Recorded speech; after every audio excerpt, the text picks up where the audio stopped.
Welcome to the RTO Superhero Podcast with me, Angela Connell-Richards, where we'll explore the complexities of compliance and how to ensure business success within your RTO.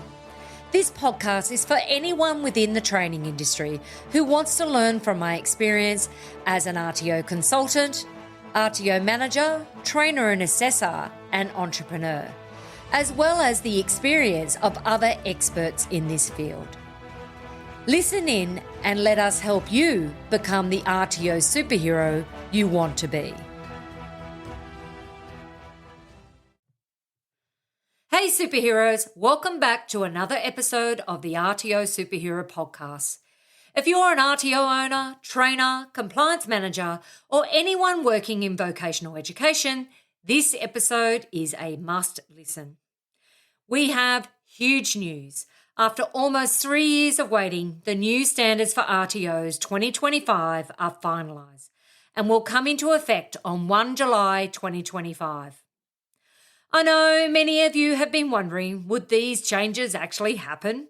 Would the upcoming federal election delay them? Would there be last-minute adjustments to the credential policy? Well, the wait is over. The outcome standards, compliance requirements, and credential policy are locked in. So what does this mean for you? It means it is time to take action. What I'll be covering in this episode. Today, I'll be breaking down everything you need to know, including 1, why these changes are happening, what was wrong with the old standards, and why did the government decide to overhaul them. 2, what's actually happening, a deep dive into the new outcome standards, compliance requirements, and credential policy, and what they mean to you. 3, what you need to do before 1 July 2025, a step-by-step compliance action plan to help your RTO get ready for the transition. 4, common questions and concerns. I'll tackle some of the biggest FAQs, including, will there be a transition period? Do I need to reapply for RTO registration? What happens if my RTO doesn't comply? Number 5, next steps and how to stay ahead.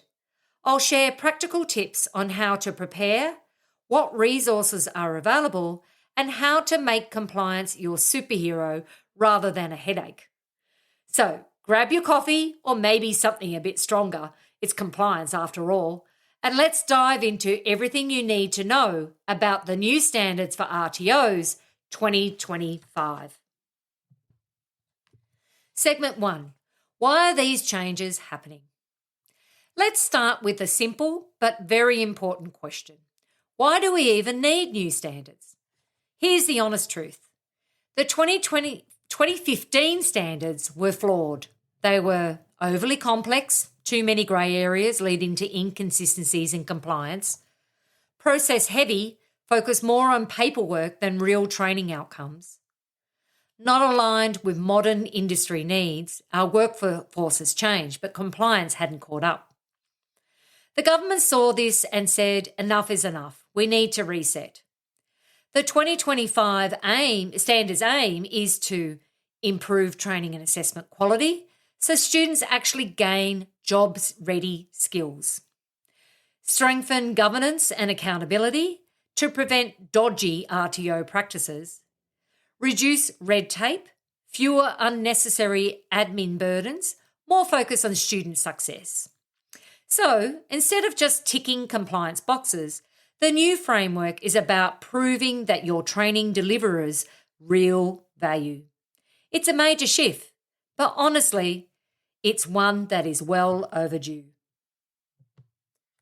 Segment 2, what's changing? The new standards explained. All right, superheroes, now that we know why these changes are happening, let's talk about what's actually changing. The standards for RTOs 2025 have been completely restructured. Gone is the old 2015 framework. Now we have a clearer, more structured approach built over 4 key quality areas. These aren't just minor tweaks. This is a full compliance reset designed to put the focus back on quality training, student success, and accountability. Let's break them down. 1. Training and assessment, raising the bar on quality. Let's start with the heart of your RTO, training and assessment. The 2025 standards are tightening the screws on quality delivery to eliminate poor practices and ensure real industry alignment. Here's what's changing. Industry engagement must be meaningful and ongoing. No more one-time tick and flick sign-offs from industry reps. RTOs must show evidence of real continuous industry consultation that shapes their training, delivery and assessment. Assessment validation is now risk-based. High-risk courses like construction, aged care or aviation require more frequent validation cycles. All training products must go through structured validation every 5 years, but RTOs must have a risk-based approach to prioritising high-risk areas. Accelerated learning and clustering must be justified. If your RTO offers condensed courses, you need to prove that students receive adequate learning and assessment time. If you are clustering, you must document why it's appropriate and how it meets training package requirements. RPL, or recognition of prior learning, is now much stricter. RTOs must prove that RPL evidence is current, authentic and sufficient. No more paper-based referrals. Trainers must assess workplace competency through real evidence. Simply holding a qualification is no longer enough. This means that if your RTO has relied on loose industry consultation, rushed assessments, or lenient RPL approvals, now is the time to tighten up your processes. 2. Vet student support, a more holistic approach to student success.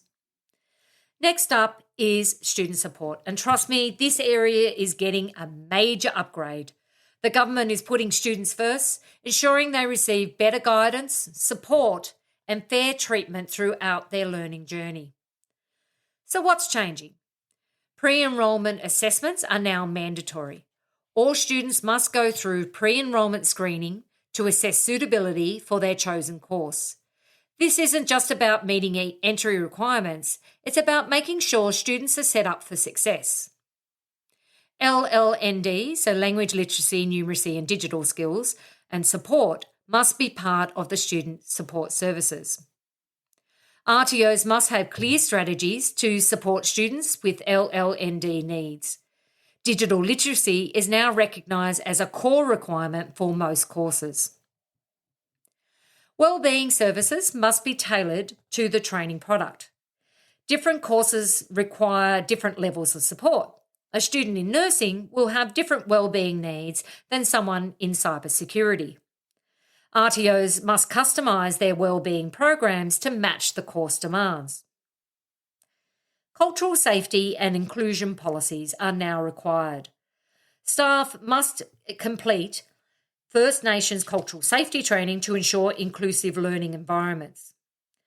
Complaints and appeals must drive continuous improvement. ASCOR wants evidence that feedback, complaints and appeals are being used to improve training and operations. A student complaint can no longer just be noted and closed. RTOs must act on trends and risks. The bottom line is, if your RTO has weak student support services, lacks LLND strategies, or treats complaints as a formality, you must fix them now. 3. Vet workforce, raising the standards for trainers and staff. Now, let's talk about the people delivering the training. Your trainers, assessors, and support staff. There's been a huge shift in this area. Every staff member, not just trainers, now has compliance obligations. Here's what's changing. All staff must complete ongoing professional development. This isn't just for your trainers anymore. All RTO staff, including admin, compliance and management, must have annual professional development records. Trainers working under supervision must have clear oversight. If an unqualified trainer is delivering a course, the supervising trainer must be actively involved. Just signing off is no longer enough. New rules for industry experts in training delivery. If you engage industry experts to train students, they must be clearly documented in your training and assessment strategies. ASCO is looking for structured oversight and evidence of their contribution. If you've been operating with underqualified trainers or minimal industry engagement, it's time to tighten your workforce compliance. 4. Governance and risk management. No more dodgy RTO practices. Well, we can always hope. Finally, let's talk about governance, because compliance starts at the top. Here's what's changing in RTO leadership, risk management, and financial accountability. Stricter fit and proper person requirements. RTO owners, directors, and high managerial agents must meet stricter compliance standards. ASCO will now require detailed compliance records to prove your team meets regulatory expectations. Financial monitoring and cash flow tracking are now required. RTOs must have financial oversight mechanisms to track cash flow and long-term sustainability. Conflicts of interest must be disclosed and managed. If you have related business interests, third-party training partners, or potential biases, you must have a documented conflict management plan. Stronger oversight of third-party training providers. ASCO wants to eliminate dodgy third-party training deals. If you use a third-party provider, you must have a formal agreement outlining compliance responsibilities, clear monitoring procedures, evidence of regular quality reviews. If you're an RTO owner or executive, this is your wake-up call. ASCO is watching and they expect stronger leadership accountability. So there you have it. The new standards for RTOs 2025 completely changed the game. These changes bring greater accountability, transparency, and student-focused learning. Coming up next, we'll talk about what you need to do before 1 July 2025 to stay compliant. Segment 3. What RTOs must do before 1 July 2025. Now that we know what's changing, let's talk about what you actually need to do. Here's your compliance action plan. 1. Revamp your training and assessment strategies. Review industry consultation processes and document everything. Validate assessment tools, make sure they align with the new validation cycles. Ensure student competency assessments are rigorous. Tick and flick won't cut it anymore. 2. Strengthen student support and pre-enrolment processes. LLN and digital literacy assessments must be standard practice. Student wellbeing and inclusion policies need to be explicit and enforceable. 3. Ensure trainer and assessor compliance. Every trainer must have documented proof of industry currency and PD. Review assessment validation procedures. They must align with the new compliance framework. Number 4, improve governance and risk management. Self-assurance is now a must. You need to proactively manage compliance. Strengthen third-party agreements. They must be more detailed and auditable. Review your risk management and financial viability plans. ASCO is watching. The earlier you start, the easier the transition will be. Segment 4, FAQs. What RTOs need to know.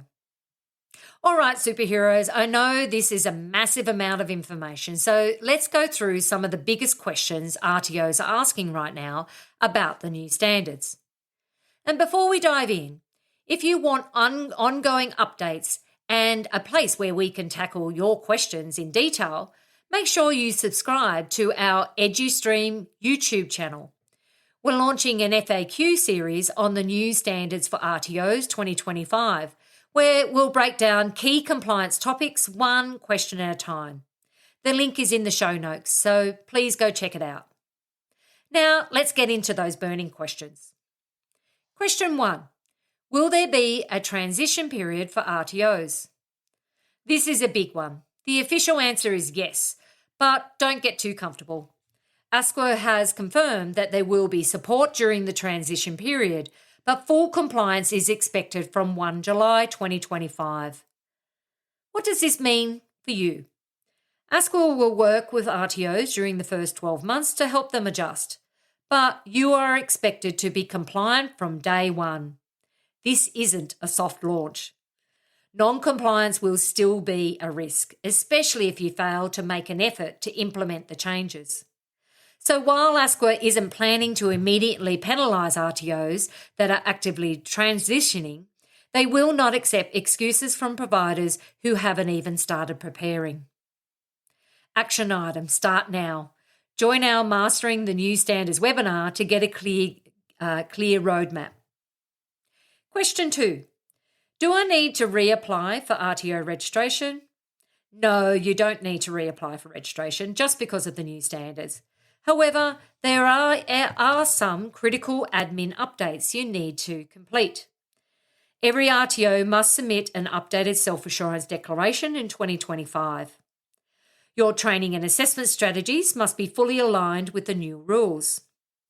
If your governance or key personnel have changed, you may need to update your fit and proper person declarations. Action item. Review your internal documentation now. If you're unsure, watch our FAQ series on EduStream, where we'll break this down in detail. Question 3. How strict is the new risk-based assessment validation requirement?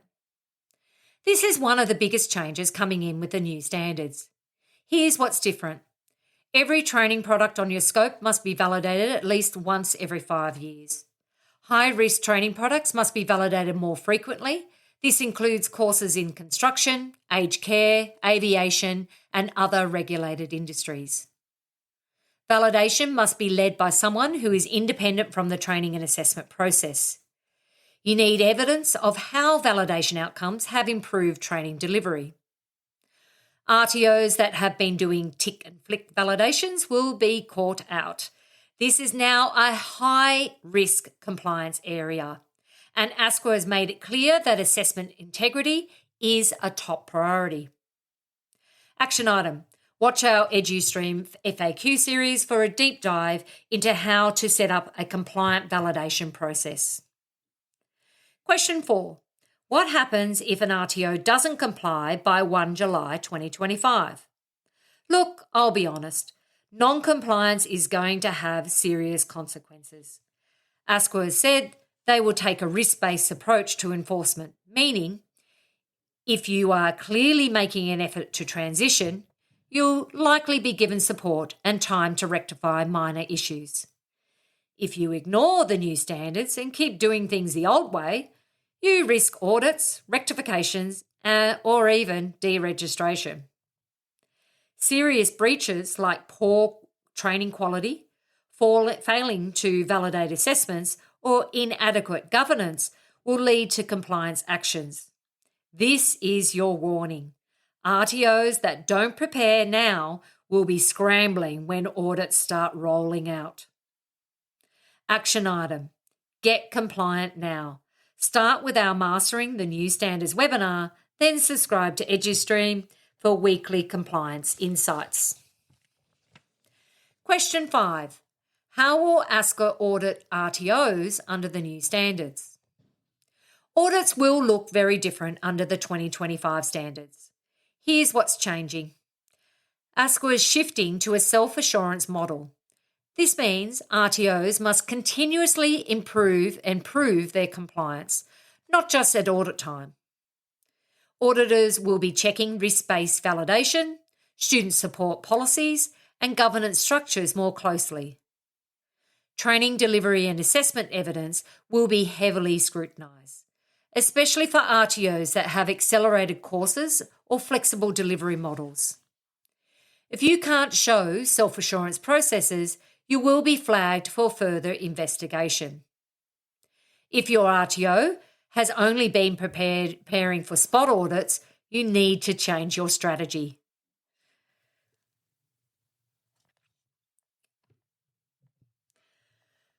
I know this has been a lot of information, and trust me, we're just scratching the surface.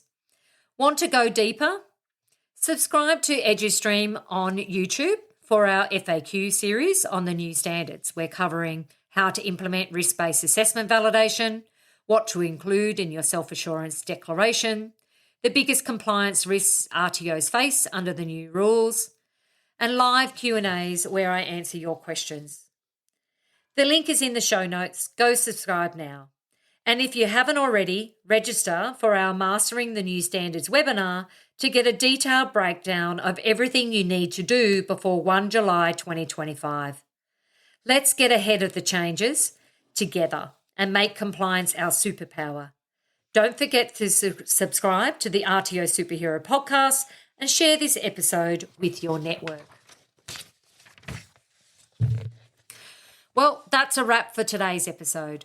We've covered a lot, but the key takeaway is this. The new RTO standards 2025 are big, but they're manageable if you start preparing now. Need expert guidance? Come and join me at the Mastering the New Standards webinar, where I will cover a detailed breakdown of every major change in the standards and have a live Q&A to get your burning compliance questions answered. And I'll also be providing a step-by-step roadmap to get your RTO fully compliant before the deadline.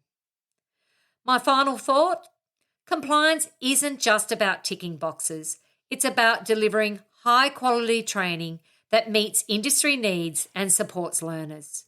If we embrace these changes now, we'll be stronger, smarter, and more successful as an industry.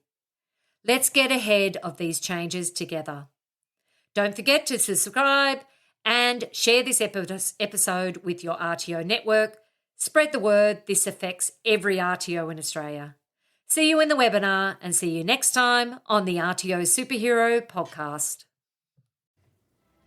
Thank you for joining us at the RTO Superhero Podcast with me, Angela Connell-Richards. Please take a moment to rate and review the podcast on your preferred podcast app.